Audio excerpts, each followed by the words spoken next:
stablecoin คืออย่างและมี stablecoin ใดแดและ stablecoin นี่มันมีหน้าที่เฮ็ดอย่างใดแด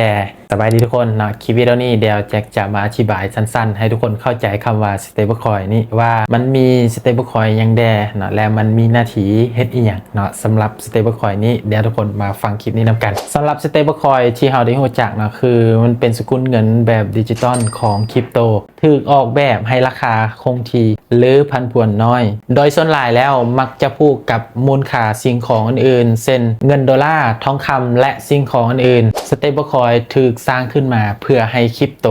ใช้ง่ายคือการใช้เงินสดโดยบ่ผันผวนแห่งเนื้อบิตคอยและคริปโตอื่นๆหน้าที่ของ stablecoin นี้มีหน้าที่เก็บมูลค่าเวลาตลาดผันผวนมันยังสามารถใช้ในการเทรดใช้ในการโอนเงินข้ามประเทศสามารถใช้จ่ายสินค้าที่บริการที่รับเป็น stablecoin และยังใช้แบบ DeFi การเงินแบบกระจายใช้แทนเงินสดในโลกคริปโตว่าง่าย stablecoin คือเงินสดในโลกคริปโตนั่นเองและ stablecoin นี่มันมี stablecoin อย่างแดเดี๋ยวเรามาทำความรู้จักเลยถ้า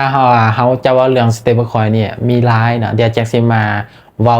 สิ่งที่สำคัญเนาะสิ่งที่คนที่ว่าใช้ประจำเลยเดี๋ยวแจ็คจะมาเว้าให้ทุกฟัง 1. USDT นิยมใช้ในการเทรด 2. USDC มีความโปร่งใสและมีความน่าเชื่อถือหลายตัวนี้ 3. BUSD ซึ่ง BUSD นี่ส่วนหลายก็จะใช้อยู่ Binance เนาะซึ่งมูลค่าของมันเนี่ยจะเท่ากับ$1ตลอดตัวนี้การสรุปง่ายๆ stablecoin ที่คนนิยมใส่สุดๆเนาะก็จะมีเส้น USDT แล้วก็ USDC แล้วก็ DAI เนาะส่วนใหญ่ก็จะมีพวกนี้แหละที่ว่าเขานิยมนำใช้ในปัจจุบันนี้นะถ้าว่าที่ว่าอีกมันก็มีหลายเนาะคือ DeFi นี่นะคือ stablecoin ที่ถือคำด้วยคริปโตที่กระจายอำนาจแบบ decentralized เนาะก็จะมีDAI เนาะหรือว่า DAI ก็ได้เนาะก็คือพวกนี้ส่วนหลายจะนิยมใช้ใน DeFi เนาะการยังถ้าที่ว่ามากันยังอีกหลายเนาะอันนี้ก็คือแจกมาว่าสรุปแบบสั้นๆซื่อๆก็คือมันยังมีความหมายและกันยังมีข้อดีและข้อเสียกันยังหลายขึ้นกันนะถ้าว่าจะมาเว้ามานี่ก็น่าจะยาวเติบเนาะสำหรับคลิปวิดีโอนี้ก็มาสรุปสั้นๆให้ทุกคนได้เข้าใจพอคร่าวๆซื่อๆนะสำหรับเรื่องของ stablecoin นี้เนาะ